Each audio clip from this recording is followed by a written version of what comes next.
Assalamu alaikum wa rahmatullah. Peace be upon all of you. A warm welcome on behalf of Center for Sustainable Development of Muslim World in this international webinar. The topic we have chosen today for discussion is the effects of COVID-19 to achieve sustainable development goals, prospects of Muslim world. Very important three key issues has been highlighted in our title. The first issue is effects of COVID-19. The second issue is achieving sustainable development goals. And the last one is prospects of Muslim world. And I believe our very renowned scholars and researchers, they will highlight these three key issues in their respective speeches. This is Khalid Yahyea, co-founder of Center for Sustainable Development of Muslim World. And from my professional capacity, I am a CEDAR accredited mediator, Center for Effective Dispute Resolution, United Kingdom. So my role will be to facilitate with timekeeping with you. And so I do apologize in advance if I am not able to allocate adequate time what you are supposed to get to finish your speeches in respective fields. And we are very much excited having such a number of world-leading scholars, researchers in our panel of speeches today. And we are also energized having so much positive responses from the viewers, audiences across the globe. So we have Dr. Noor Rahman as the chair of our seminar. He is the Chief Executive Officer, Brunei Halal Foods, Brunei Darussalam. Welcome, our honorable chair. We get as the chief guest, no other than Dr. Shahjahan Khan. He is the professor of statistics, School of Sciences, University of Southern Queensland, all through Australia. Welcome our chief guest as well. We are very much privileged to have with us Dr. Mohammad Mehdi Masud. He is the assistant professor of Department of Development Studies, University of Malaysia, University of Malaya, Malaysia. He is a very promising young scholar, and you can see some of his very scholarly lectures in YouTube as well. And we have a very special guest to deliver inaugural speech and welcome speech. He is the Professor Kabiruddin. He is the founder and executive director, London Islamic Research Academy, United Kingdom. And we have four members of our panel discussion. Started with Mr. Salahuddin Khan. He is the executive chairman, Siako Foundation, Bangladesh. And we have Professor Dr. Mohammed Tahir Khalili. He is the Vice President, Academics, International Islamic University, Islamabad, Pakistan. We have also Dr. Jia Uddin. He is the Assistant Professor, Technology Studies, Endicott College, Woosong University, South Korea. And our final panel members, Dr. Mazhar Islam. He is the Assistant Professor in Sociology, Istanbul, Sabahattin, Zaim University, Turkey.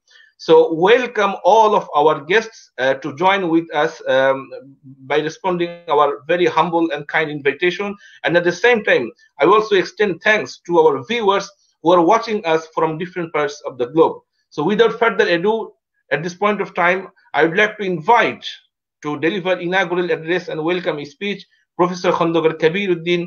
He is the founder and executive director, London Islamic Research Academy. Please, the floor is to Professor Kabiruddin. Assalamu alaikum wa rahmatullahi wa barakatuhu. Inna alhamdulillahi nahmaduhu wa nusalli ala rasulihil kareem wa ba'd. Honorable Chair of today's international webinar, Dr. Noor Rahman, the CEO of Brunei Halal Foods, Brunei Darussalam. Respected Chief Guest, Dr. Shahjahan Khan, Professor of Statistics, the University of Southern Queensland, Australia. Distinguished scholars and thinkers, dear moderator, the facilitators of today's event, and the viewers and listeners. This is a privilege for me to be here. I'm very thankful on behalf of myself and also London Islamic Research Academy to be part of this program. I'm very excited to be with you here today and feel humbled to have the auspicious moment to deliver the inaugural remarks and welcome speech in front of global scholars in this international webinar. Today we'll be discussing the effects of COVID-19 on achieving sustainable development goals, prospect of the Muslim world. The event is organized by Center for Sustainable Development of Muslim World, CSDMW. The moment we are sitting here today, the world has already lost over 500,000 fellow citizens, and also 12.5 million people are counting down and fighting for their lives. Our sincere prayers and hopes for all those victims and sufferers. The topic has been chosen today for discussion as very crucial and very appropriate in this space of time. This webinar would potentially be the opener of doors and windows for rethinking about and reestablishing or reestimating the challenges towards achieving the sustainable goal SDG set out by the United Nations, especially in the aftermath of COVID-19 coronavirus pandemics. Respected chair and guests, as Muslim, this is our responsibility, and this is the responsibility of the Muslim scholars and thinkers to be proactive and forefront players in this time to figure out the possible prospects and problems towards achieving the SDG in the aftermath of COVID-19 coronavirus pandemics. Respected chair and honorable guest, one of the core teachings of Islam is sustainable development. Sustainability in any good works and in any contribution, even if it is minor, has been ranked as most beloved action to Allah subhanahu wa ta'ala. The Prophet, beloved Muhammad Rasulullah sallallahu alayhi wasallam said, Ahabbul a'amali ilallahi adwamuha wa in qalla. The hadith is narrated by Hazrat Aisha radiallahu anha and quoted in Sahih al-Bukhari, where Rasulullah sallallahu alayhi wasallam is saying, the most beloved actions to Allah subhanahu wa ta'ala is something sustainable, even if it is minor. Islam also encourages us about sadaqah jariyah as sustainable charity. Sadaqah jariyah has been defined by the scholars as kullu amalin yabqa nafi'an lil bashariyah hatta ba'da mawti sahibiha. Every actions of individuals which is beneficial for mankind even after the departure of the actor. Respected chair and honorable guests, Allah subhanahu wa ta'ala is teaching us to have a good life in this world and followed by the life in the hereafter. He is teaching us, Rabbana atina fid dunya hasana wa fil akhirati hasana wa qina adhaban nar. Surah Baqarah, verse number 201. So Allah subhanahu wa ta'ala is telling us to seek hasana, a better life in here and in the hereafter.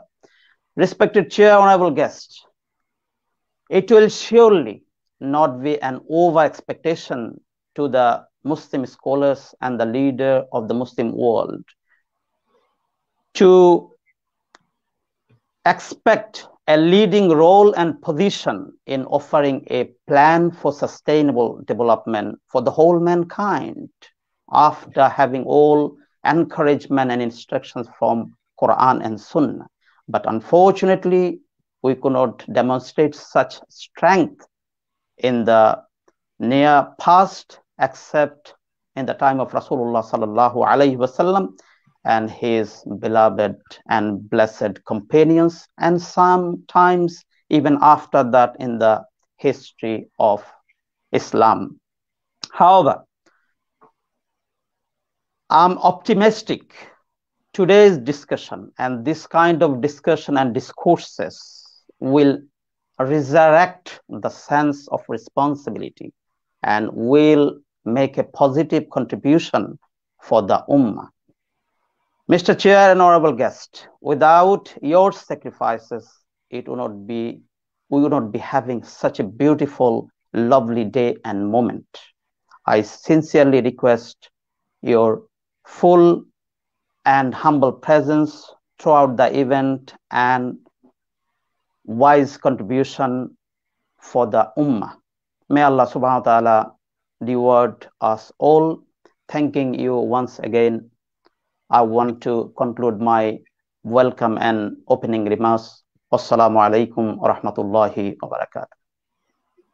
Thank you very much, Professor Khandakar Kabiruddin, for his wonderful and very precise inaugural address. Dear viewers, we have telecasted our program both Facebook Live and YouTube, and we have started our program in 10 a.m. UK time and 12 p.m. of both Turkey and Saudi Arabia time, and 3 p.m. From Bangladesh time, and 5 p.m. of Malaysia time. So at this point of time, I would like to address a welcome speech by Dr. Muhammad Ibrahim Khalil Anwari. He is a visiting faculty, Sharif Hidayatullah State Islamic University, Jakarta, Indonesia. The floor is yours, Dr. Anwari, please.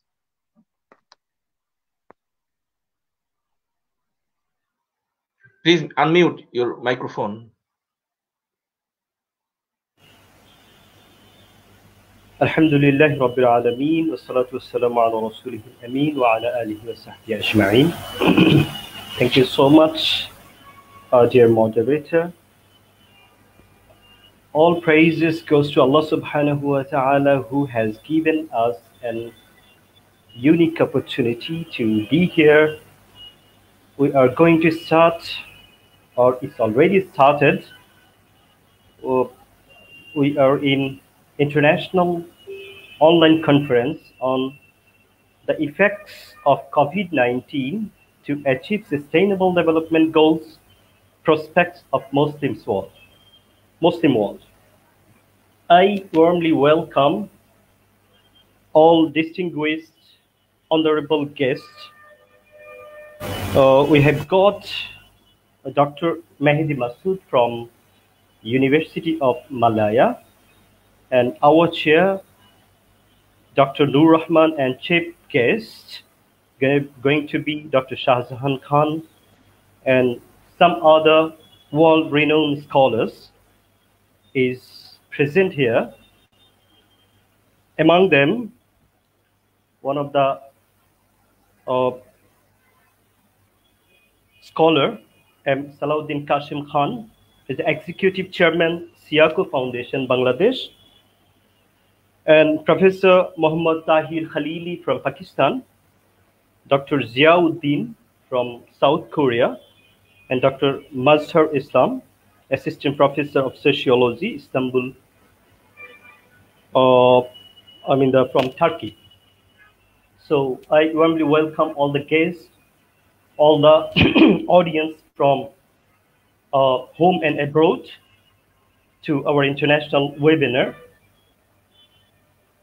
I'm going to start my welcoming speech that in September 2015, countries throughout the world spread and they spearheaded by the United Nations signed up to a new agenda for comprehensive and sustainable human development. The 2030 agenda aspires to achieve 17 high-level sustainable development goals, SDGs, and 169 specific targets encompassing the social, economic, and environmental dimensions of development. These aspirations for human dignity and to leave no one behind is fully in line with the principles and objectives of development from an Islamic perspective or Maqasid al-Sharia. The SDGs aim to improve the quality of people's lives in a number of ways, such as eradicating poverty and hunger, promoting health and education, reducing inequality and gender disparities, building sustainable infrastructure and making cities more sustainable, combating climate change, protecting oceans, forests, and biodiversity. The SDGs support peace and justice and promote economic growth that is inclusive, equitable, and sustainable. Islamic philosophy and worldview can renew our attitude and outlooks towards socio-economic problems and environmental challenges.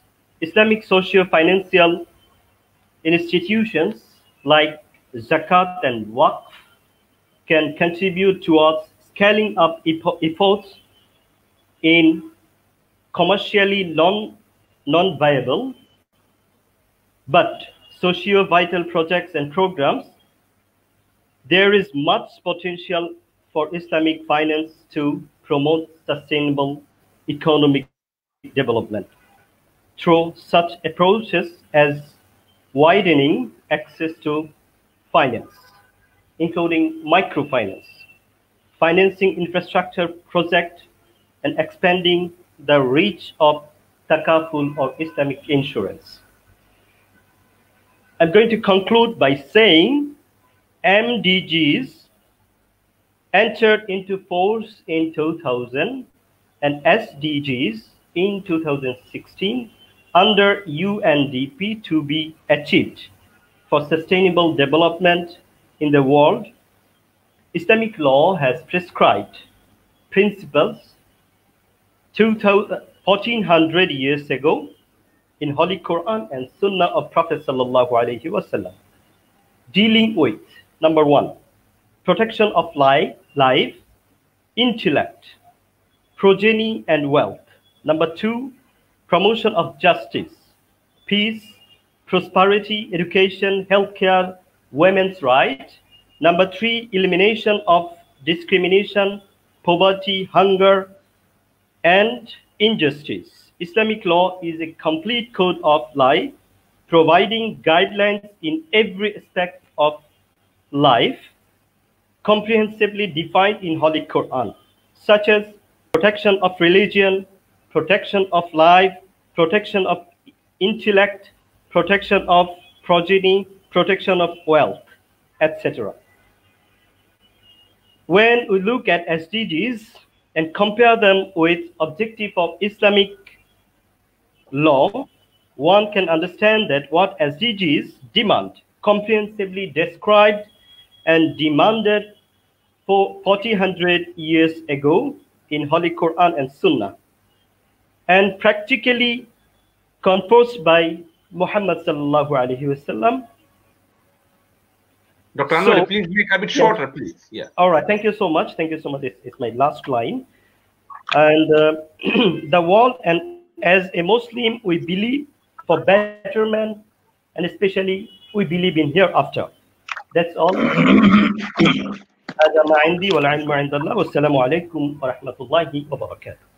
you very much, Dr. Muhammad Ibrahim Khalil Anwari, for his welcome speech.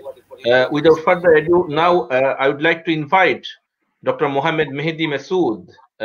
He is the Assistant Professor, Department of Development Studies, University of Malaya, Malaysia, for presenting his keynote speech. Please, Dr. Mohammad Mehdi Masud.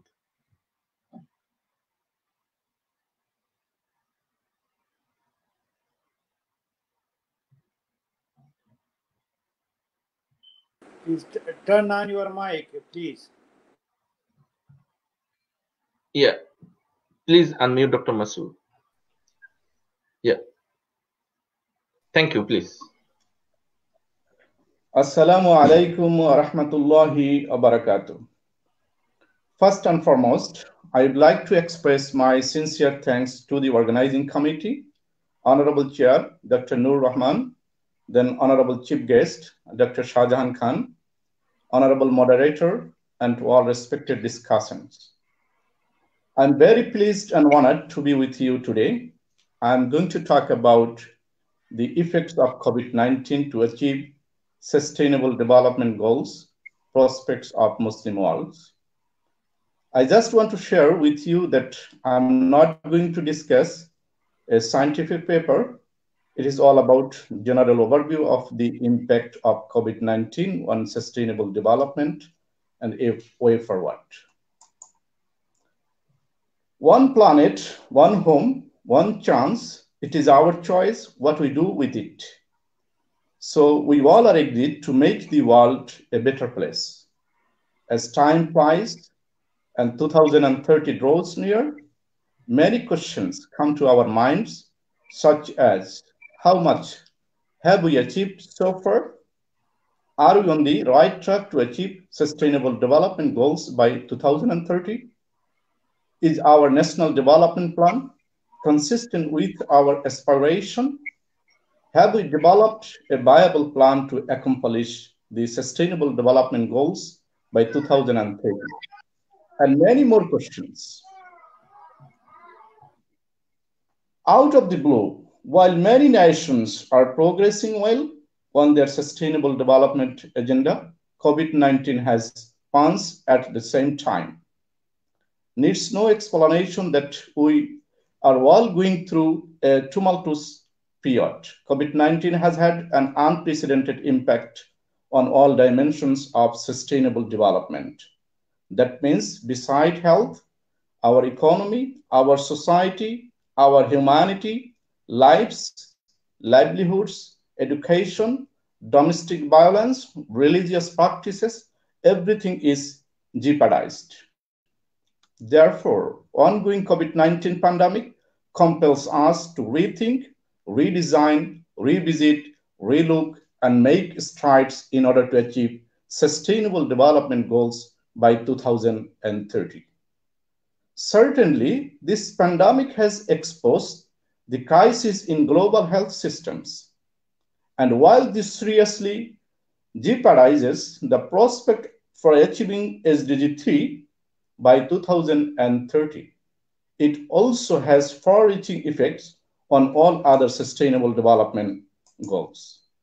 This is due to the fact that all the SDGs are interconnected.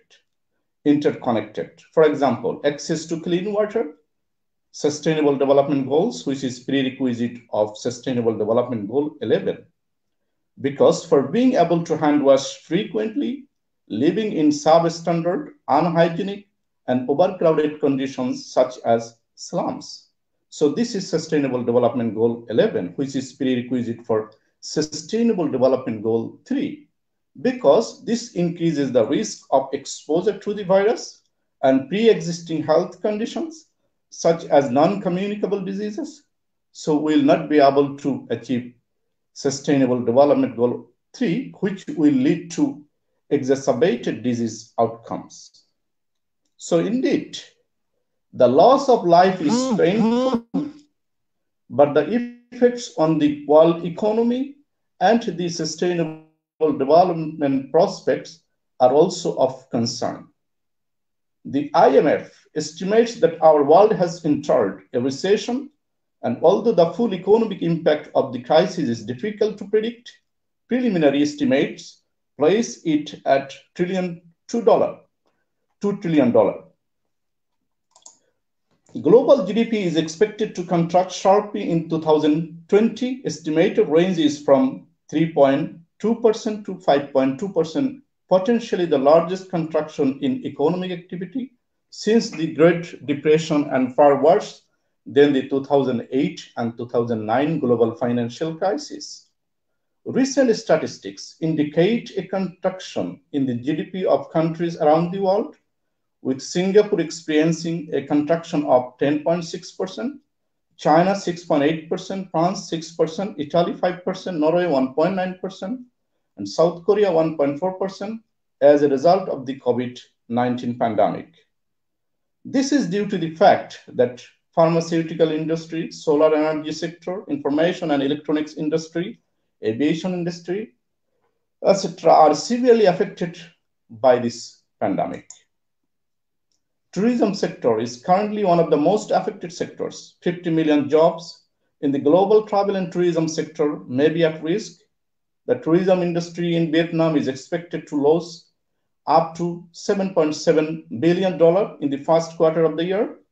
Tourism Authority of Thailand estimates that the country could lose $3.1 billion in income from services. Then unemployment rate is increasing rapidly. International Labour Organization estimates some 25 million people could lose their jobs, with those in informal employment suffering most from lack of social protection.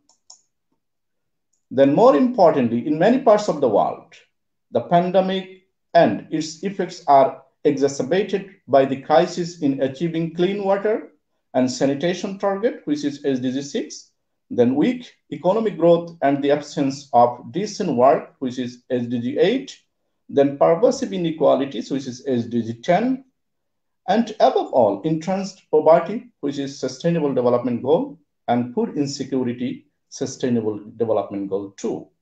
The World Bank estimates the crisis will push some 11 million people into poverty.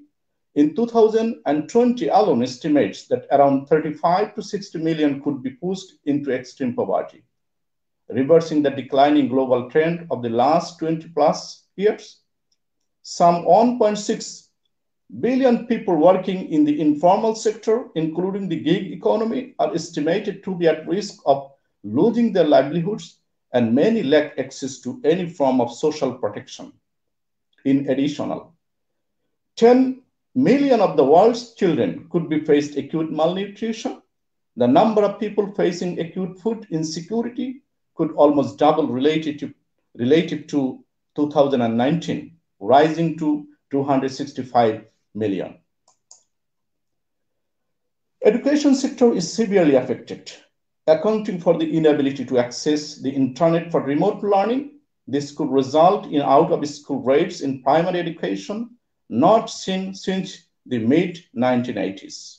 UNESCO already estimated that some 1.25 billion students are affected, posing a serious challenge to the attainment of Sustainable Development Goal 4, which is quality education. Then let's take a look for the environmental impact. Drastic drop in the automobile traffic volume and mass industrial production resulted in improved air pollution levels around the world. However, increasing medical waste and wastewater generation, as well as electricity consumption, has negative consequences around the world. The use of plastics and plastic bottles, masks, personal protective equipment, and other medical equipment is growing faster than ever, creating tons and tons of dangerous medical waste. The problem is more serious in many developing countries, given that there is no proper disposal system or recycling center for waste management. However, the fundamental question arises in our minds: what can we do to achieve Sustainable Development Goals? So there are many possible ways, but due to time constraint, I'll mention few of them here. Number one, need to enhance political will and commitment. Secondly, we need to coordinate a stimulus package. Then third, need to provide short-term unemployment benefits to vulnerable groups to reduce unemployment and boost productivity. Fourth, governments and monetary authorities must stabilize financial markets by injecting much needed liquidity. Then public and private investment in sustainable development, such as building resilient infrastructure. Then we need to strengthen social protection system. Then also we need additional investment in crisis prevention, risk reduction, and planning. Then need to eliminate trade barriers and restrictions that affect supply chain. Then we need to take fiscal measures, must be taken into account to save businesses and financial institutions. Need to provide tax relief for the vulnerable groups. And world leaders must realize the need for a climate change crisis. Otherwise, it could lead to a situation as serious as the coronavirus pandemic. Last but not least, we need to stop our as usual business, particularly for Muslim world. It is right time to think about sustainable Islamic business model, which is shifting from fossil fuels to renewable energy. And we should bear in mind that achieving sustainable development goals is not only the government's business, but also we all have to play an important role. That's from my part. Thank you very much. Thank you very much, our honorable keynote speaker, for his very wonderful and very precise keynote speech. He has raised so many issues in his very short and precise speech. He has mentioned to reduce the losses from this COVID-19 pandemic situation. A very important issue is political commitment from the world leaders. That is also very important. And also he mentioned the governments should be stabilized to go further to minimize the losses due to COVID-19 issues. And also there should have a public and private sector. There should have a cooperation from these two important sectors. And at the same time, investment should be done a great amount after this COVID-19 issue. Our viewers and respected guests, we will try to make the length of our discussion today as short as we can. Now, I will go to the panel of discussion in this regard. I will try to accommodate you to give longer time, but at this point of time, I would urgently request to our discussions to finish your speeches within 8 to 10 minutes, please. So now first I would like to go Dr. Mazhar Islam. He is the Assistant Professor in Sociology, Istanbul, Sabahattin, Zaim University, Turkey, to deliver his speech. Please, Dr. Mazhar Islam.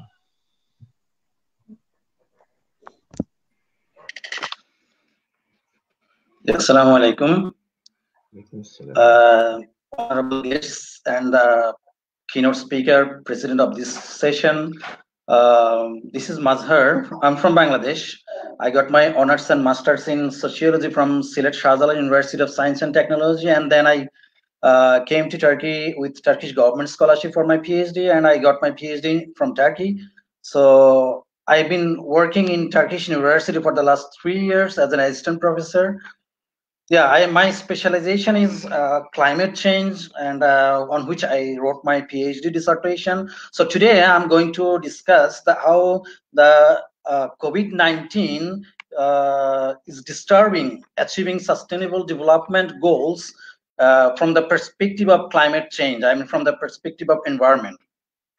We all know that before talking about COVID-19 and its impacts on achieving sustainable development goals, first we have to rewind some Millennium Development Goals.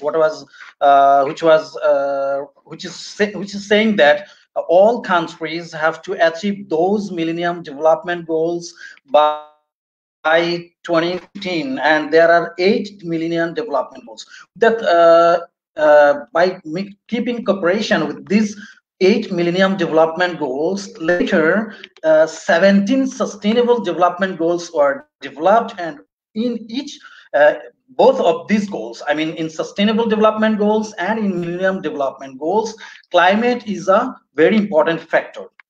We all know that climate is our environment is very important to live a smooth life, to continue our species.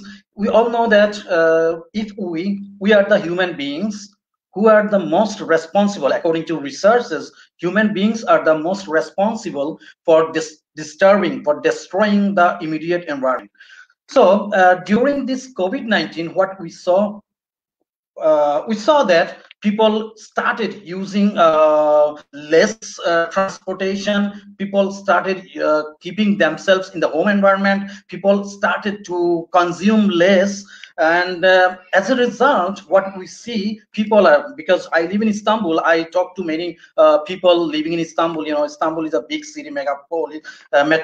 So I talk to many people, local people. How do you handle this situation? Do you use your private cars? You know, when people will use more cars, more transportations, consumes more, then it will impact our immediate environment. It might be that it is saying that though our impact is local, though our contribution is local, but the impact will be global. I, as a person, if I consume, if I emit more carbon dioxide in Istanbul, it's not like that people of Istanbul or people of Turkey will get the impacts. No, it's not like that. People of all get the impacts. So our contribution might be local, but the impacts will be global. That's what I wanted to say. As a result, when we have to think about sustainable development goals, we have to think about cooperation, because whatever from all over the world will be impacted, will be affected. So that's why we need local cooperation, regional cooperation, and international cooperation to tackle these problems. We know that there is a research. It says that each year 6 million hectares of productive dry land turns into worthless desert, and if this continues over 3 decades, this would amount to an area roughly as large as Saudi Arabia. And another study says that more than 11 million hectares of forests are destroyed yearly, and if this continues over 3 decades, this would amount as large as the size of India. So we have to think about it, how this situation is, how this is alarming for us. If we want to live, if we want to continue our species, we have to think about it. We have to think a sustainable environment, because we all know that if we cannot, sometimes environment gives us some, sometimes we blame Allah, we blame the nature, that this happens due to natural disasters. But why natural disasters are happening so frequently these days? Because of our activities, because of humans activities. So in each and every cases, humans activities are most responsible for destroying our immediate environment.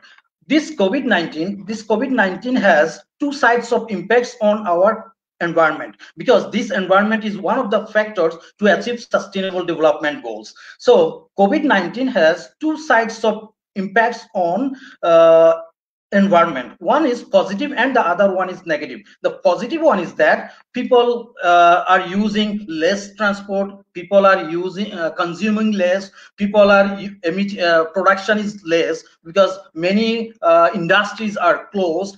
Even if they are not closed, they are producing less, because most of their employees are outside of the work area, so they are producing less.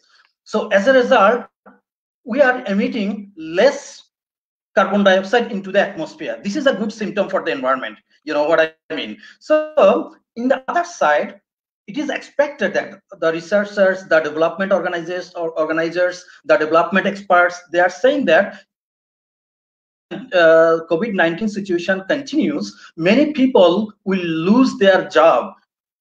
Many people will lose their job. What they will do? They will go to their rural area, and there will be a pressure. There will be a great pressure on rural area, because these people will go back to their rural area.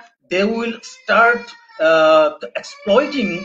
They will start exploiting their immediate environment. They will cut their forests. They will catch more fishes. They will produce more. They will try every possible means to live their life. As a result, this will have great impact, negative implications on our immediate environment. So if we enter the industries, because many industries are closed now, or many of the industries are producing less. So when the situation will be normal, when we'll go to a new normal, all the industries will go for massive production. So if massive production will continue, then we'll at the same time will emit lots of amount of carbon dioxide in the atmosphere.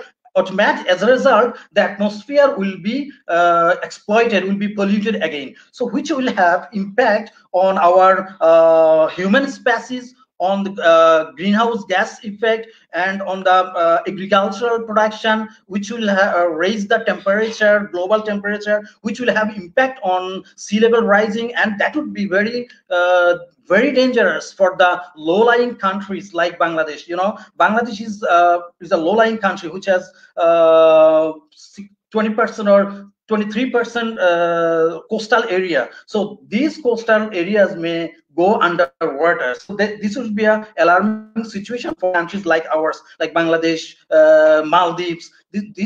However, the developed country, as we all know, that developed countries have their big economy, they have more developed infrastructure. They could somehow they could manage themselves, but it will be a great impact for the developing countries like ours. So, if we want to keep this situation in a very equilibrium condition, we have to think development. At the same time, we have to think our environment. Yeah, development is needed in order to achieve all other sustainable development goals. In order to achieve all other Millennium Development Goals, we have to keep continuing production. So without production, we cannot achieve development goals. So at the same time, while we making production, we should not forget our environment. We all know that if there is a scientist, Malinowski says that population increases geometrically, whereas production increases arithmetically. I mean, population size is increasing more than the production. So if it continues, the nature will have impact on us. That impact is we have been seeing right now, that COVID-19 is also, some people are saying that it is also a natural punishment, because we damages this nature, and nature is trying to bring the equilibrium into its system, because nature has a system. It has to run, it has to continue, and nature also sometimes, according to Malinowski, every after 100 years, nature tries to keep the balance among all other things. And the last thing is that while we have to regarding sustainable development, and keeping concentration on environment, there are a lot of organizations, there are a lot of treaties, there are a lot of regulations, and my point is that there should be some regional cooperation, there should be some local cooperation, and there should be some international cooperation. Another thing is that from Islamic perspective, we all know that our Prophet Sallallahu Islam said, when you take food, you have to divide your stomach into 3 parts, right? When you take food, you have to divide your stomach. One would be filled up by food, one would be filled up by water, and the other part would be keep empty. So if we follow the instruction of our Prophet Hazrat Muhammad Sallallahu Alaihi Wasallam while consuming, because we know that developed countries are consuming more. Their consumption is much more higher than ours. So if we this verse from Muhammad Sallallahu Alaihi Wasallam, we have to consume less. So then we can achieve a better world. We can achieve a sustainable world. Even you know what? In 1983, there was a Brundtland Commission. Brundtland Commission was an independent body of United Nations. It is their definition of sustainable development is, they said in this way: sustainable development is a development that meets the needs of the present without compromising the ability of the future generation to meet their needs. I mean, in this definition, we get the implications of our Prophet's hadith, what we say, because he said that we have to consume in the way that our next generation can consume in the same way we are consuming right now. So if it is the high time, this COVID-19 situation, again, I hope that this COVID-19 situation makes us bound to get back to the Islamic philosophy of environment, Islamic philosophy of nature, to rethink, to revisit all of our actions, to rethink our activities, and to move forward following the Islamic perspectives. Definitely, we should not go beyond. We have to. Even we know that there is no clash between religion, our religion and science. There is no clash. So we have to bring cooperation between our religion and science, and we have to work accordingly. By this way, we can achieve sustainable development if we can ensure sustainable environment. Thank you so much for inviting me, and thank you so much for listening. Assalamu alaikum. Walaikum assalam wa rahmatullah. Thank you very much, Dr. Mazhar Islam, for his wonderful speech, and he raises so many important issues, more particularly Islamic perspective and also the general perspective. Thank you very much, Dr. Mazhar Islam. At this point of time, I would like to invite Professor Dr. Mohammad Tahir Khalili. He's the Vice President, Academics, International Islamic University, Islamabad, all through Pakistan. Bismillah ar-Rahman ar-Rahim. Rabbi shrah sadri wa yassir li amri wahlul 'uqdatam min lisani yafqahu qawli. Thank you, Brother Khalid, and thank you. I am glad to see this galaxy of scholars from different parts of the world. And thank you very much for giving me the opportunity to speak on this important issue. My talk won't be such a scientific or scholarly talk, but just coming from the mental health background and teaching psychology in the International University. I have also a very good experience working for 12 years in the Republic of Ireland as a senior clinical psychologist. My point is that just to take the COVID-19 and the sustainable development goals or the global goals, the point is that if we look at in the context of the Muslim world, they are mostly the developing countries. Then there is one thing, how much awareness is available in the Muslim countries regarding the sustainable goals or global goals.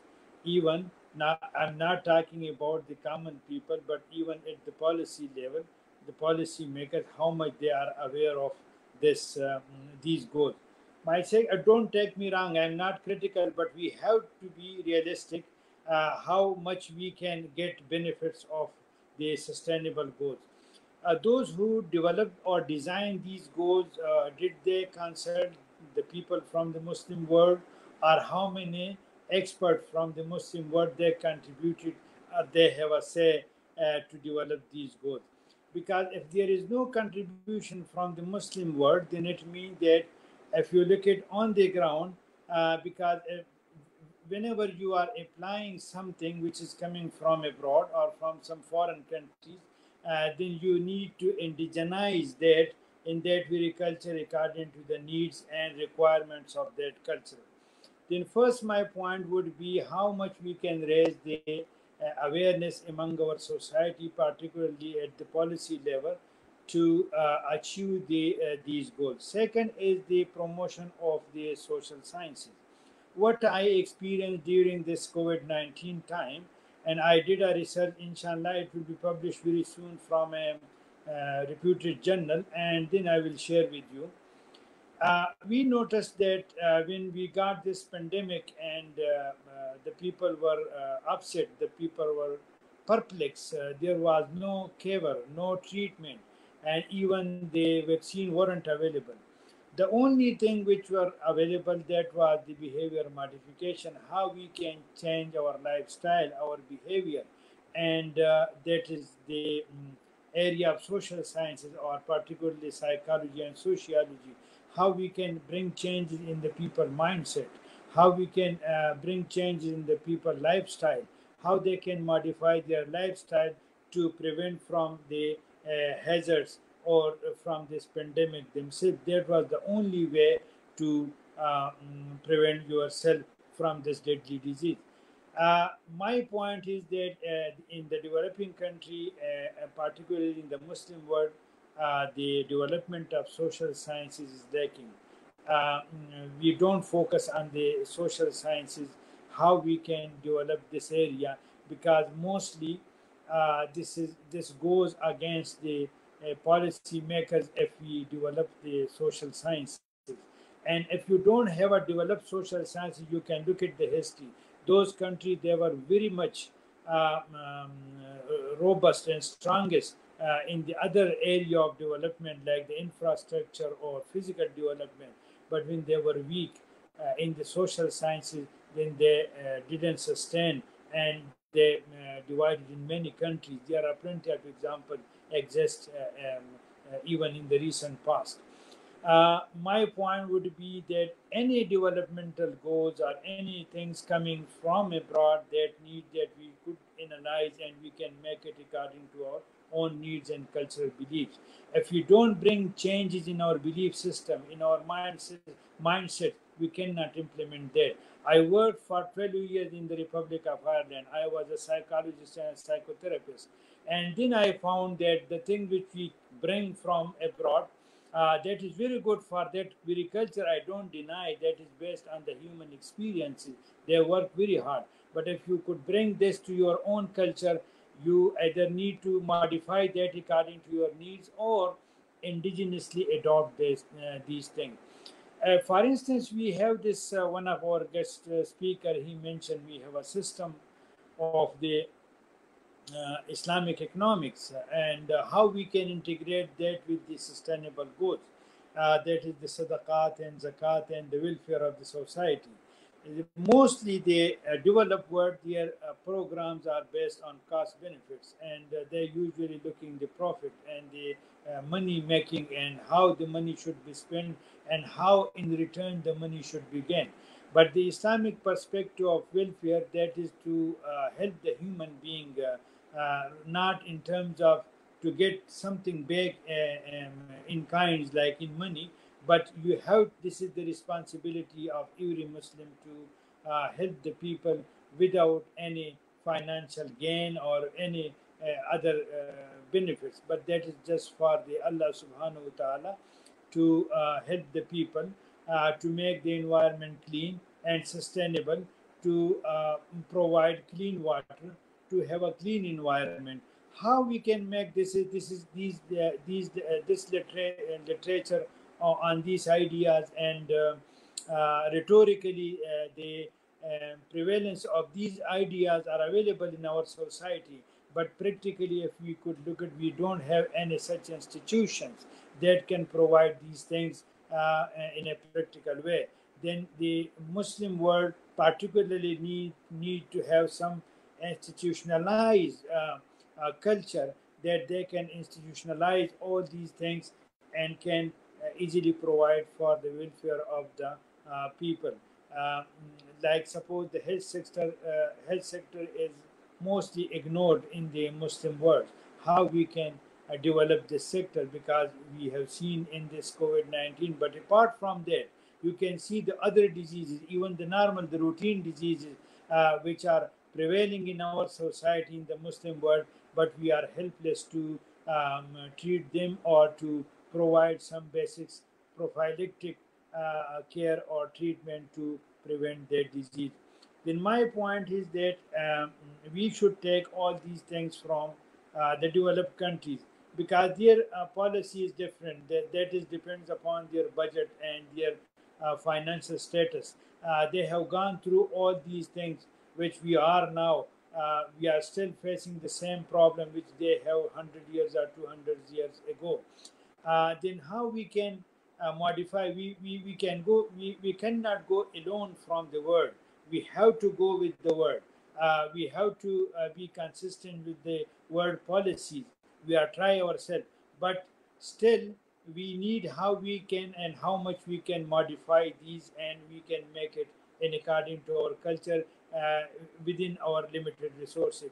Thanks God, like our government, the current government, they focus on this billion tree projects. They grow. They are still growing the trees, and plenty of trees in billions they grow in different parts of the country. And this time the people are feeling that we got our weather back, and we have a different weather rather than 2 years or 1 year ago.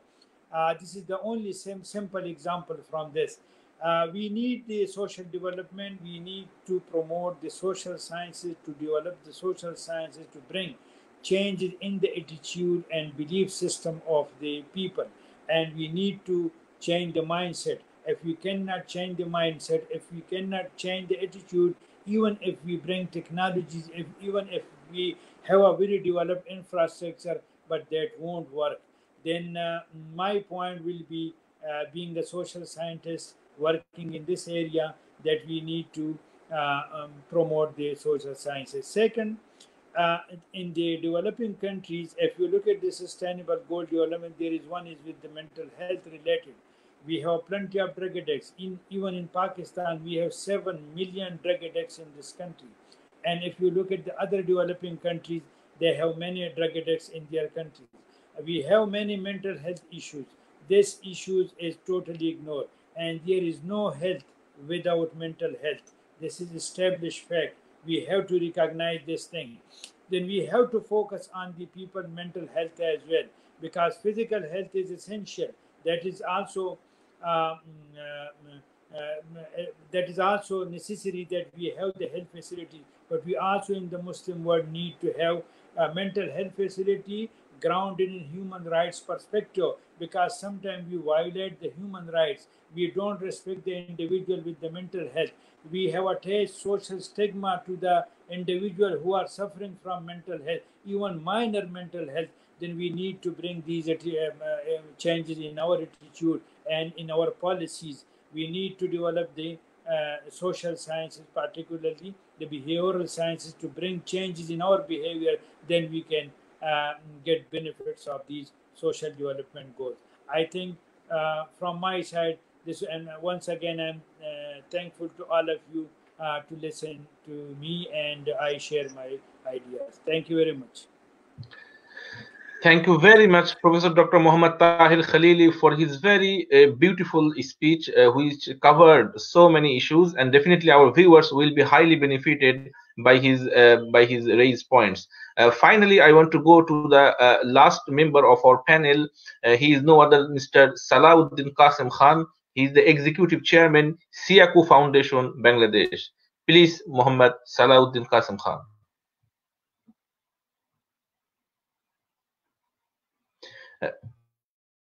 Please unmute your microphone. Turn on your mic. Yeah, perfect. Thank you. So, Dr. Noor Rahman, Chair, distinguished Chief Guest, fellow panelists, and a galaxy of academicians.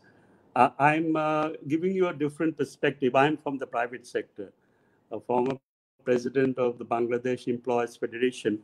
The current COVID crisis could be attributed to ignoring one of the major sustainable development goals, number 3, which alerted the whole world of an upcoming global pandemic when the Global Preparedness Monitoring Board submitted their reports in September 2019. So basically, we ignored establishing health systems to detect and control potential disease outbreaks, abandoned the cycle of panic and neglect. We warned that lower resource communities are hit harder by such outbreaks, and investing in preparedness, which will improve health outcomes and sustainable development goals.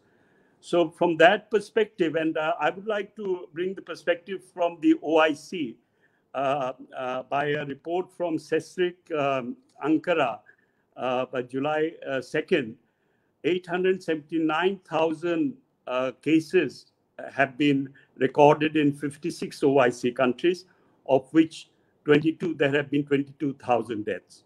So in the global perspective, in looking at what is happening in the United States, I think the OIC countries, mashallah, have been doing better for, not that we have better health systems. I think the United States, the UK have much better systems, but somehow they have failed to take this virus seriously. But however, we are facing the economic consequences of this outbreak, particularly the disruption of global supply chains. Bangladesh is the second largest RMG supplier to the world, and orders have dropped by more than 20%. The other impact on Bangladesh economy, for example, is the fall in oil prices in the Middle East. This is affecting, our remittances from the Middle East. Bangladesh receives nearly $16 billion every year from remittances. And then the falling commodity prices and the financial markets turmoil, which has resulted in significant fall in asset prices and stock markets, exacerbating economic impact. So I think the distinguished academicians have brought into sharp focus the background of the COVID and also the SDG goals. And here I believe that these are very closely interlinked, because we are all committed to achieving the SDG goals by 2030. But the big question is, can we do it because of this intervention of this pandemic all over the world? In the OIC countries, nearly 64.5 million people are suffering from acute hunger. And food security is a very important component of the SDG goals. So I think, the IDB has done work in this area, and they have proposed national strategic reserves and food aid. I think you might know that OIC countries rely on food imports of $65 billion annually from other OIC countries and from all over the world. But for example, in the halal sector, which I think will become a very important segment, the OIC countries are not playing the major role. It is the non-OIC countries who are really leading in the $1 trillion plus halal sector, whether it is in tourism, food, or travel, transportation, etc. So then the question of eradicating food waste. Every year, all our countries, the amount of food we waste, if we could preserve it, would equal to the need and the value of the food deficit in the OIC countries. So we need to think of regional approaches of food security, having food banks, from farm to fork. How do we achieve that? And also regional, not only national strategic food reserves, but also regional food reserves. There are many countries in the OIC like Afghanistan, which are landlocked. But here again, I must say things are working in the ECO region. Kazakhstan, after the outbreak of COVID, had put an initial ban on all food exports, but has immediately reconsidered it. In the GCC, Saudi Arabia has made deliberate attempts to remove technical bottlenecks of importation of livestock from Djibouti. And in this, the Siako region, Bangladesh has offered food and medical assistance to Maldives 2 months ago through our Bangladesh Navy. So such examples of regional cooperation in the Islamic spirit of brotherhood, I think speaks very well about the concept of Islamic brotherhood and the Ummah. And we need to support the low-income food deficit countries. There are 13 LDCs in the OIC living below the poverty line, and 26 OIC countries who are low-income food deficit countries. Efforts should be made to support these countries through sadaqah, donations, zakat, and the emergency security measures. The concept of social safety nets, which have been with us for 1,500 years, the concept of zakat or kaf needs to be institutionalized. In Malaysia, Indonesia, Turkey, Iran, they're very well organized zakat systems. But in Bangladesh, it is left to private individuals. If we can mobilize the zakat money which is raised every year, we could, because financing is going to become very important to implement the SDG goals. With the COVID-19 situation, whether funding of SDG goals would be available to countries like Bangladesh is a question mark. So we need to also, enhance internal resource mobilization by institutionalizing zakat on awqaf. And the good news is UNDP and World Bank, they are looking at the concept of zakat for poverty alleviation in our countries. So I'm a great believer that regional cooperation should be intensified in this very difficult time for the Islamic countries. And, we need to have increased productivity, and I said supply chains. The OIC program of action for development of strategic commodities like rice, wheat, cassava, palm oil is being implemented.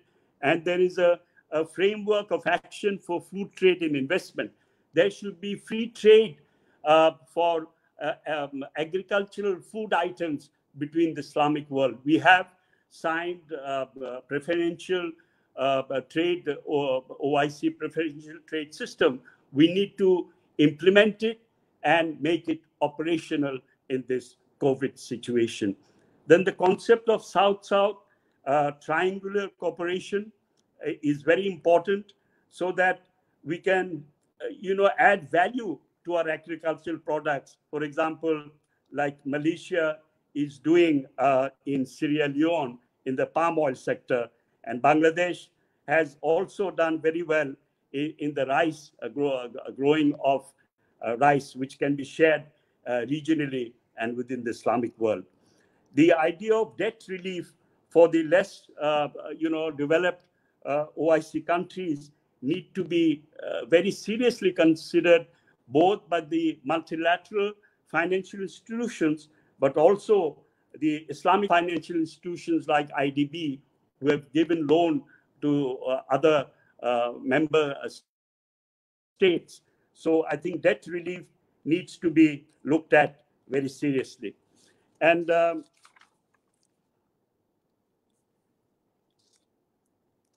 why regionalism? Why SIACO? The concept of SIACO, in fact, emerged from, I think I should give you a background of SIACO Foundation, emerged from the historic city of Bandung in 1993, when Dr. B.J. Habibie was Minister of State for Science and Technology at a very high-level seminar with the IDP president, Dr. Ahmad Muhammad Ali, as the co-chair.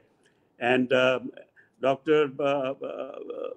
B.J. Habibie has been instrumental, as you know, for the flotation of the idea of the D8, the developing aid, which was also the spearheaded by Erbakan of Turkey and Dr. Mahathir and 5 other large OIC countries, including Bangladesh. So it started in 1993, and we are trying to implement this idea through the private sector. We have a foundation in Bangladesh, but we have a task force in Malaysia and also one in Brunei, in which Dr. Nur Rahman is a distinguished member. So the whole idea is that we create linkages between 3 ASEAN countries, Indonesia, Bangladesh, and Brunei, with 2 SAARC countries, Bangladesh and Maldives. So the idea is to create networks for the private sector and also the universities. What we are planning to do is to have a knowledge grid where all the universities in Southeast Asia will be linking up with each other, and in South Asia and maybe throughout the world, so that we can create a knowledge base societies to face the challenge of the 4th industrial revolution, ultimately with the hope that we can have a SIACO online university. The government of Bangladesh is supporting this initiative. We have shared it with Dr. Noor, our friends in Brunei and in Malaysia. Inshallah, we hope we can take this idea forward. And I would request the distinguished academicians if they could also be involved in reaching this vision of greater interaction through online learning, which I think would be the new norm in academia. So I won't take more of your time, but to thank Dr. Noor for inviting me to be a panelist today and to give you a private sector view of COVID-19, which will affect all of us. And I think the idea of leaving no one behind is fundamental to SDG, and it is fundamental to the concept of Islamic brotherhood. Thank you. I think I finished my comments here. Thank you very much. Thank you very much, our honorable guest, Mr. Salahuddin Qasim Khan, for his very beautiful speech. Definitely, our viewers, you all know that Mr. Salahuddin Qasim Khan, he's one of the very senior leading personalities in the world context in our respective field, what we have chosen today to discuss, and that is the effects of COVID-19 to achieve sustainable development goals, prospects of Muslim world. And he has raised and pointed out accurately some very important points. Definitely, the viewers, we can do further research on these particular topics in coming days. Dear listeners and viewers, at this point of time, I would like to invite our honorable chief guest of today's seminar. He is no other than Dr. Shahjahan Khan. Currently, he is a professor of statistics, School of Sciences, University of Southern Queensland, Australia. He has a very wonderful profile. He was teaching at University of Dhaka, including some other world-renowned universities, for instance, King Fahd University of Petroleum and Minerals, Saudi Arabia, Sultan Qaboos University, Oman, University of Bahrain as well.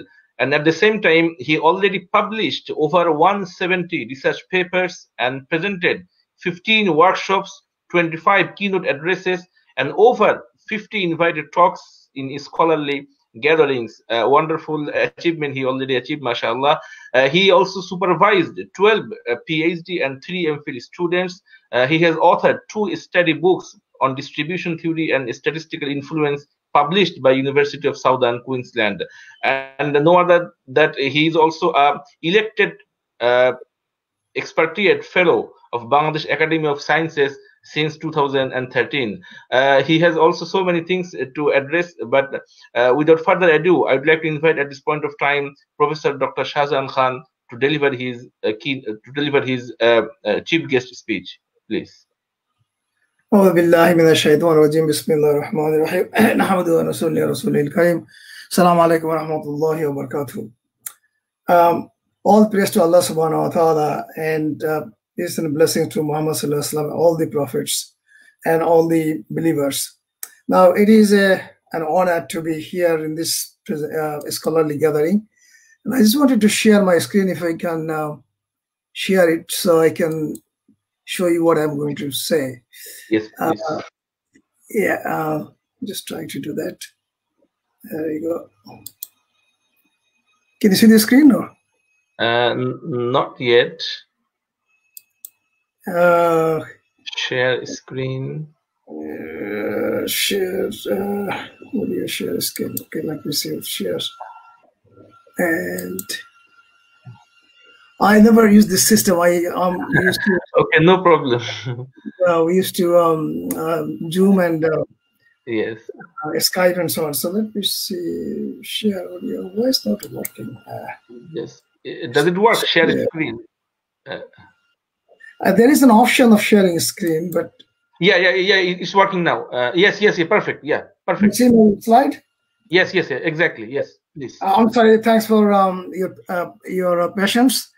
Now, I want to thank first the organizer of this international webinar for organizing this event, and I'm delighted to be among these world-renowned scholars. And it is a privilege to be a small part of it. Now, this is about the Sustainable Development Goal, but what is going to be impacted by the COVID-19, and particularly in the Muslim world. So I'm going to take you through some of the slides that will show you my perspective and viewpoints that I want to discuss and share with you. Now, this is the world where I'm down under here in Australia, as you can see, and we have people all over the world, almost except from North America. So this Sustainable Development Goal is a follow-up of actually Millennium Development Goal. So it has got 17 goals. those are all interconnected, and it is the hope that by 2020 those 17 goals will be observed or achieved. Now, because of the COVID, this is going to be probably questionable. So whether we achieve these goals or not, we always need to assess or measure them, evaluate them. And the way we're going to evaluate them is using some measures, for example, indices.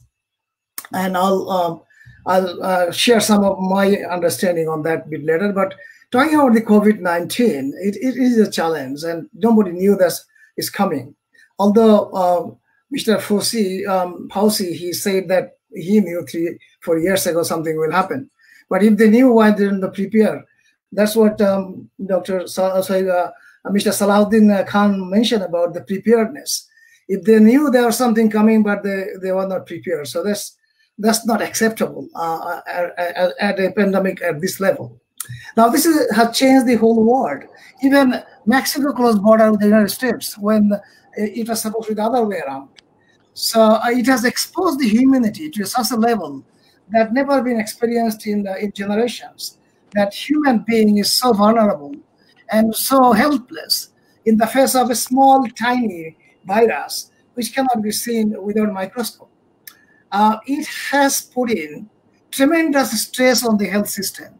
Look at UK, even New York, the best health system in the world, they did not work. They could not cope up, simply.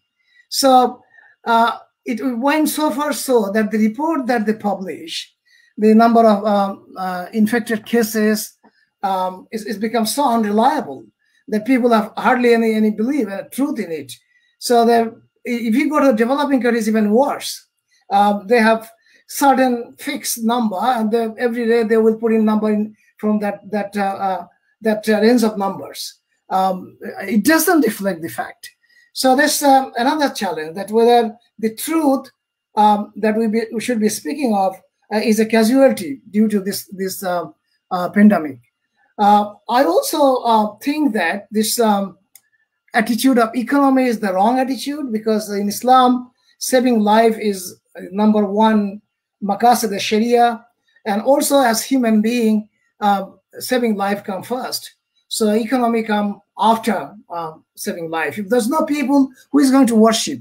Who is going to buy commodities? Who is going to produce commodities? Who is going to consume commodities? So the challenge is to save life, and that should be the priority.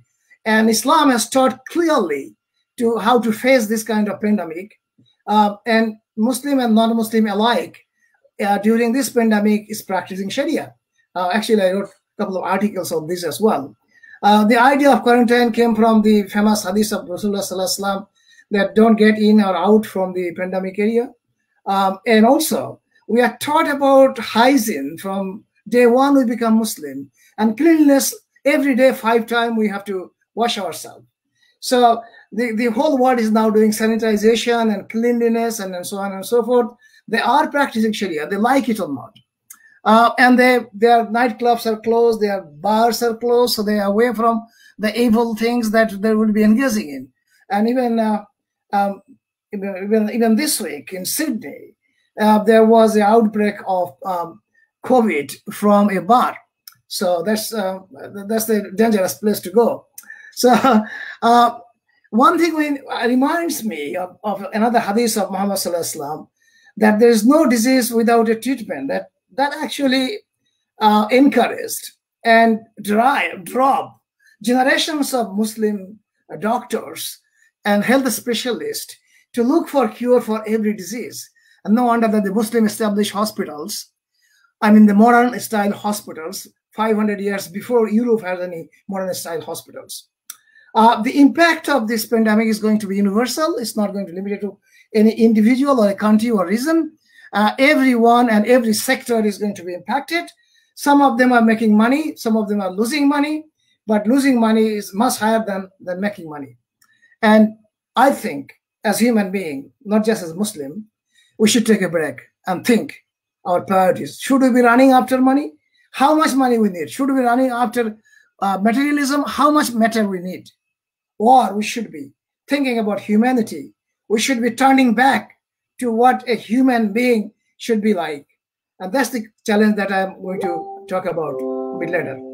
So now, as I mentioned that when you want to assess the success or achievement of sustainable development goal, you need certain tools or indices. That's what the former UN Secretary General emphasized as statistics, the critical are critical for evidence-based decision making and across culture and historical backgrounds of countries and irrespective of their levels of development. He also mentioned that in the UN Assembly acknowledged the fundamental importance of sustainable national statistical capacity to produce reliable and timely statistics and indicators. Now, I'm particularly mentioning this because by training, I'm a statistician, and I want to give an example. Because if you don't have reliable statistics, you are not going to achieve anything because your planning is depending on false and pretended statistics. And as a matter of fact, you are not going to then achieve much. Before the 2016 US president election in 2015, the then presidential candidate, Donald Trump, said that 80% of the white Americans are killed by black people. And when the journalist checked and investigated that, that he gave a reference of the San Francisco Bureau of Crime Statistics. That organization did not exist. He made it up. When the journalist challenged him, he said, am I going to check every statistic? That is a dangerous game. And the fact is that only 15% of the white Americans are killed by the black. So statistics is so important, and making it up can be dangerous. That's why I think we need to go back to evidence that is reliable. And if we don't have evidence, we should not be believing things without evidence. And they, people have now created alternative facts, fake news. All these things are actually taking away from the facts, which are very unhelpful when it's come to the scientific knowledge and making right decision. Because without evidence, we will not be able to make a right decision. And evidence-based decision making is now becoming the norm of the day. And the evidence is most of the time is based on data and statistics. Now, I'm going to go back to how do we measure the successes of the Millennium Development Goal or Sustainable Development. You need to use statistics. One of the problems in statistics that if it is not objective, if it is manufactured or cooked to make some political leaders or government officials happy, it has no value. If the statistics does not have the trust of the people, it is worthless, a waste of time and money and resources. It has to have the trust of the people. It has to reflect the fact and the fact on the ground. So you can base your plan on that, and you can achieve further improvement in development. Now, that's why you need the statistics office or agency to be independent. If the office is not independent, it is dictated by the government and want to only police the government. It's never going to serve the real purpose. And that's why you see sometimes the government changes the statistics, the data to suit their need or to make the public happy. And that's why the corruption comes in. And the corruption index is another thing. When I think in the Sustainable Development Goal, there are certain things that are missing. One of them, every country should have a corruption index. That what's happening there, how government is accountable, how government is open, and how government is operating.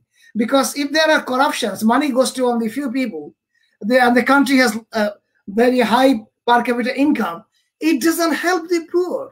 It's only few people benefiting. So we need to get that back into line, that if you are developing, the development should be distributed to the ordinary people, not to some people who can do corruption. As I don't have to give you an example, but you can see in the newspaper these days, the terrible examples of what corruption can do for a country or for the world.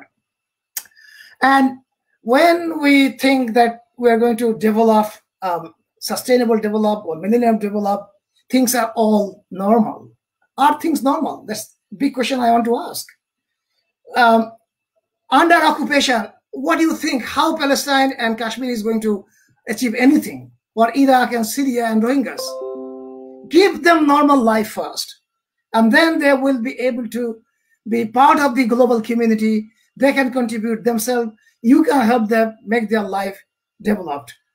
Without normal life, giving them a hell and generations of people living in the tent and refugee camps, there is no such thing called sustainable development for them. And this is a shame on the humanity. And then sustainable peace is a precondition for sustainable development. If there is no peace, and people who are actually breaking peace, they are actually leading the world. In particular, I want to mention the arm industry. Arm industry, how much money they are making, and what is their ultimate contribution? Destruction of people and destruction of development. And there's no one in the world is talking a word to stop this nonsense. So that human machine that kills people, human-made machine that kills people en masse, hundreds and thousands and millions, and they make money out of it. That is a business going on, and many of the government are patronizing that and investing more money in those, destruction of humanity than sustainable development. So we need to think about that. Another normal fact is that we have a lot of divisions among the Muslims. I am very passionate. I am very realistic and reasonable person, but I have to admit that no Christian country is fighting another Christian country. But our Muslim brothers from one country is attacking another Muslim country. One Muslim country, Muslim killed by the other Muslim countries. This is unacceptable. We are all ummah of one prophet. We follow on God. We have one book, but we have a lot of problems among Muslims. So we have to revisit this issue so we can be getting back to normal life and contributing to the development. If there's no normal life, there's no development. My dear brothers and sisters, I've been observing since the 9/11, the humanity is declining and at a very rapid rate. And if we cannot stop that, if you cannot deal with the hate and racism, we are not going to achieve development. Within one country, there will be different system, different ghettos, living standard of life will be different. People will be treated differently. And that is the reality. We have seen the apartheid in occupied Palestine. We have been seeing inhuman life in Syria and Iraq and Afghanistan and so on and so forth. So we need to get back to humanity. Now, when people want to isolate themselves from the rest of the world, is that going to be, particularly those people, those countries leading the UN, leading the world, now they are withdrawing from different organs of UN. This is not a good sign. You have taken all the benefits out of it. Now when it's come to contribute, you don't want to contribute. When other army of other countries commit crimes, they are under, they are answerable to the International Court of Justice, but not some countries. So some are more equal than the others. This double standard and hypocrisy should not prevail. And every country, every nation should be standing for justice. There should be honesty, there should be transparency, accountability, and compassion. You know, human being as compassionate human being. And Allah subhanahu wa ta'ala start Bismillahir Rahmanir Rahim. He is a compassionate Lord. And if we don't have compassion, that's part of Judaism, that's part of Christianity, part of Islam, and that humanity, part of the humanity. So if we don't stop the declining humanity, we are not going to achieve much significant development. There would be probably isolated incidents, but not universal development and sustainable development that we believe in. As Muslims, we are Khair Ummah. We are the best nations, but we are performing the worst because of our disunity, because of our lack of education, because we are away from the true teaching of Islam. When I read Islam, in the Quran, Allah subhanahu wa ta'ala created human being as Khalifa, not Muslims as Khalifa, human being as Khalifa. And Muslims are part of it. The non-Muslims are also Khalifatullah. We have just cut down our Islam to ourselves. Islam being universal, Islam being to every human being, we have just cut it size to our need. This is not correct. As Khalifatullah, we have obligation, and the other human being also Khalifatullah, they are just answerable to Allah as much as we are. We are not answerable for them, they are not answerable for us. But we should be working on the model of Medina. What did Muhammad do in Medina? Well, he did development, he did everything, but core of his teachings was accepting the faith of other people. Do whatever I want to believe, your belief is yours, my belief is mine. Lakum dinukum waliyadin. That's the teaching of the Quran. I don't have to force anybody to be believing anything or non-believing anything. This is up to the individuals. That multi-faith acceptance, inclusiveness of every faith in the society, that will give the sense of belongingness to the citizen, so they can feel equal in terms of responsibility and obligation to develop the country. And the same way, the culture of other people must be respected. We Muslims respect the place of worship of others. We're not allowed to do any harm to others. Our Prophet said, if a non-believer is hurt by a Muslim, he himself will stand in front of Allah, in front of the non-believer. I mean, you cannot find a second example in the history of mankind. No wonder when we did the book, The Hundreds, number 1 is Muhammad Sallallahu Alaihi Wasallam. He stood for peace. Even we look at the Fateh Mubin, the Hudaybiyah Treaty, the conditions were very in favor of the Muslims, but he accepted that because he wanted peace. If there is peace, nobody going to stop Islam.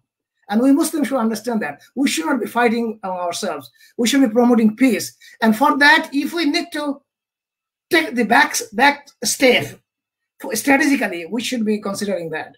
We should not be doing the same thing as non-believer doing, so that there is no peace in existence. And we are for actually falah. We say hayal al-falah, hayal al-falah. We are the benefit of the mankind, and that includes all kind of falah. The economic falah, the environmental falah, the educational falah, the health falah, and you can name it everything. That's everything included. Your sustainable goal. Islam has given us that. The United Nations has just taken some of them. And I hope that if those are achieved, it will be good. But coronavirus, the pandemic, has taken everything backward, and it's going to be taking much longer than what it would be otherwise to achieve those goals. But if those goals are achieved, some people will benefit it. As I said, if we want to have an universal sustainable development, we have to take the universal approach of dealing with the hate and racism, and unite people, give the inclusivity in terms of faith and culture, so people can work on an equal basis and contribute to their development, not only for the material development of wealth, but also human development, so human being become like human being and behave like human being. Finally, I want to thank the organizer again for giving me the time. If I say anything good, may Allah give us the barakah and benefit out of it. If I say anything wrong, may Allah correct me, and I also seek forgiveness from you. Assalamu alaikum wa rahmatullahi wa barakatuh. Thank you very much, Professor Dr. Shahjahan Khan, for his speech. The speech was thought-provoking, which I believe definitely enlightened so many people like me. And he has mentioned so many issues. He focused on the Muslim unity with some very important principles, unity with differences, unity in diversity. So Muslim world should be united for the collective benefits of the people. And at the same time, he also mentioned the issue of Palestine and Rohingya issues, and also raised the issue of humanity. Humanity should prevail among all other things. And also he mentioned the issue of racism, which definitely should be mitigated in human society.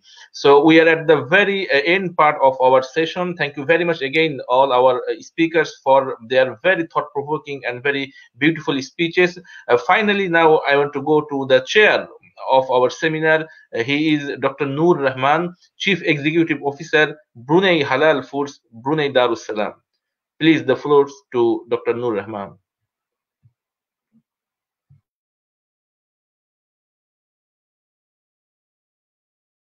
Please unmute the microphone, Dr. Nur Rahman. Thank you. Perfect. Bismillahirrahmanirrahim. Alhamdulillahi Rabbil Alameen. Wassalatu wassalamu ala ashrafil anbiya al mursaleen. Sayyidina Muhammadur Rasulullahi sallallahu alayhi wa ala alihi wa sahbihi wa barik wa sallam. Honorable Chief Guest, respected keynote speakers, respected learned discussants, inaugural address provider, welcome speech provider, moderator, viewers, and ladies and gentlemen, Assalamu alaikum wa rahmatullahi wa barakatuh. I am deeply honored to have been selected as the chair of this very timely subject matter. As the chair, actually, I was just listening to the learned speakers, discussants, and others.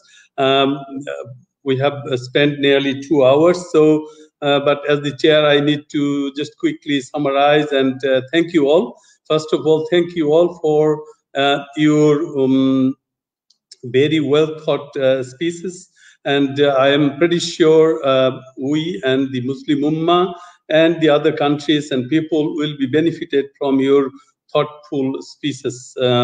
Everyone has contributed so nicely, and this is something record. I would suggest the organizers to put this together in the form of papers and publish it. And I'm pretty sure that if it is published properly, the countries, the people, the organizers, the policymakers will be benefited out of this.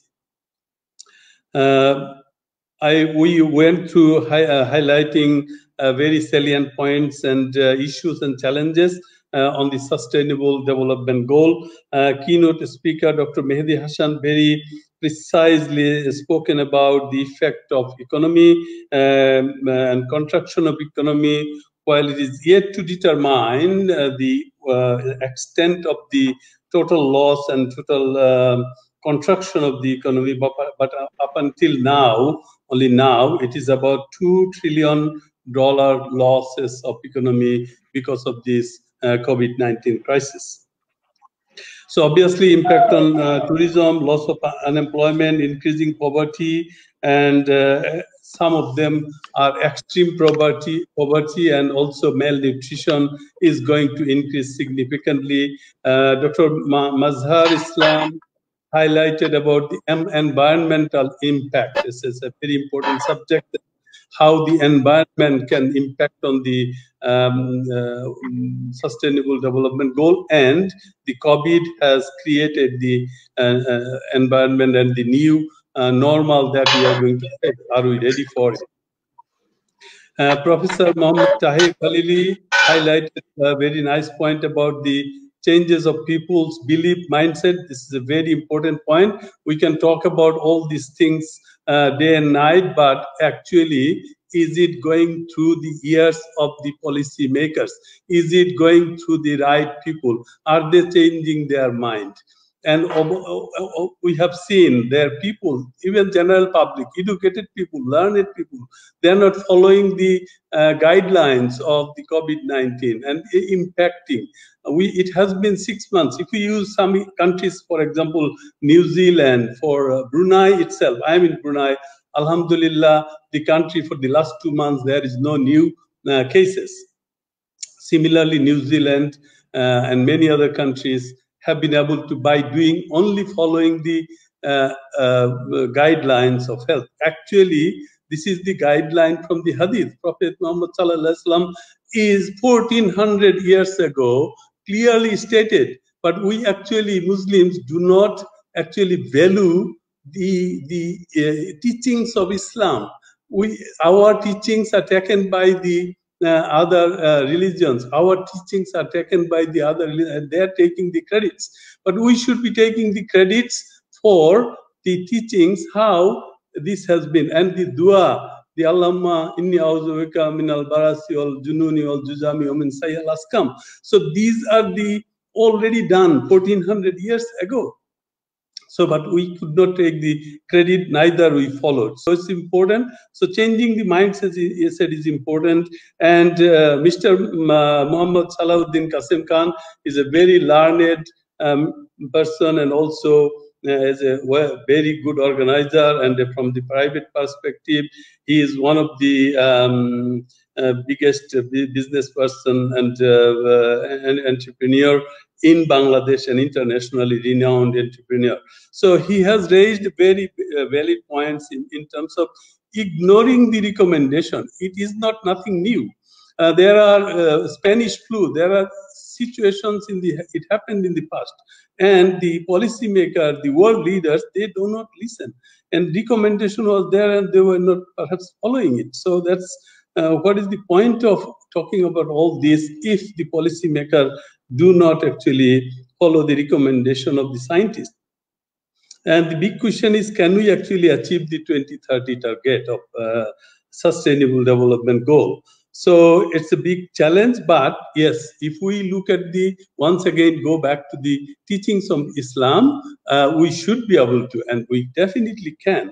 I mean, in terms of the OIC countries, Mr. Salahuddin Qasim Khan mentioned that $65 billion worth of food product that is imported between the countries. So if we focus, if we collaborate between the Islamic countries, today's perspective, if we look at Islamic country has got the market, Islamic country has got the product, Islamic country has got everything. We don't have to go to anyone else today if we are cooperating between ourselves. The challenge is, Professor Dr. Shahjahan Khan rightly mentioned, we are not actually united. We are not cooperating ourselves. We are not following the teachings of Islam. We are saying that we are Ummah of Prophet Muhammad sallallahu alaihi wasallam, but are we actually following the teachings of Islam? Are we actually following the teachings of Quran and Sunnah? That's the question we have to ask ourselves.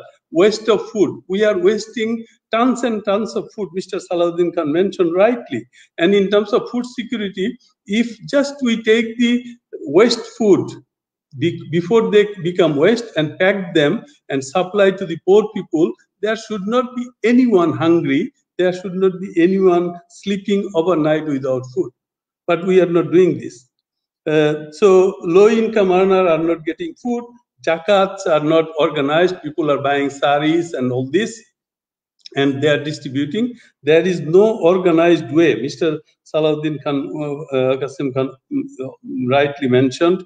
And between the OIC countries, is there any proper lending system? IDB, Islamic Development Bank, and the OIC countries, this is the time to consider that how they are going to organize a loan and cash that is needed for the Muslim poor people in different countries. So it can be done, but it has to be done through the organized manner, OIC countries. And Mr.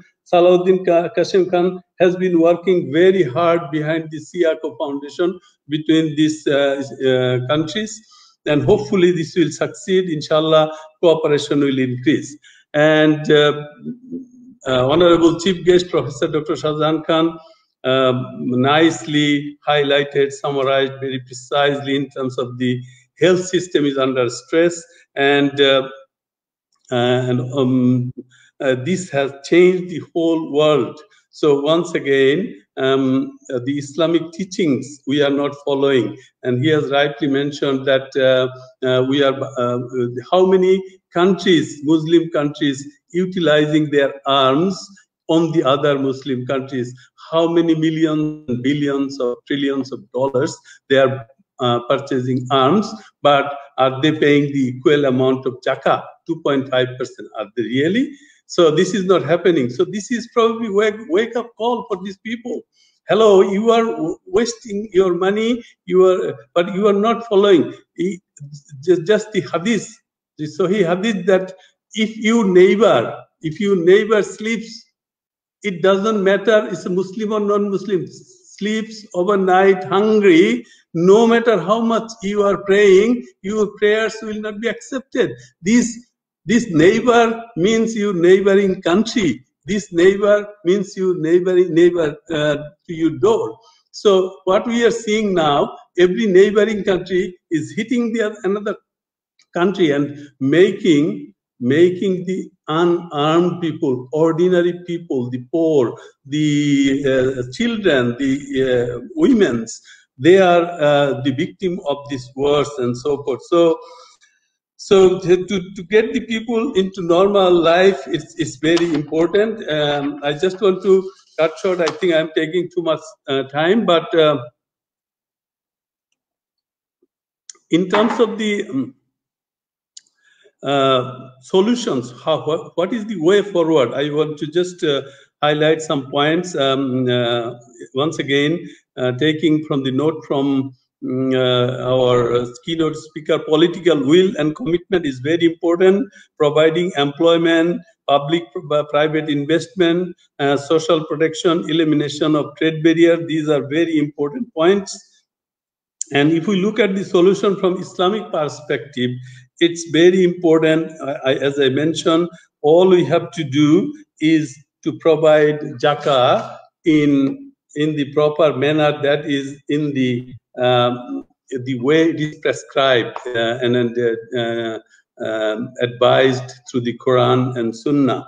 So if we look at an ayah in the Surah Al-Baqarah, the Surah number 2, ayah number 177, righteousness is not that you turn your faces towards the east or the west, but righteousness it's a summary of the ayah, that number one, in the one who believes in Allah, the last day, the angels, the book, the prophets.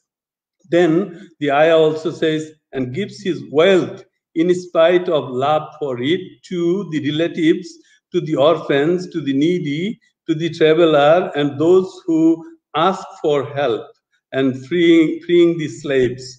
And also perform salat, gives zakah, and who fulfill their promises when they promise, and who are in poverty, hardship, and visit the patients who are in poverty, hardship, and so forth.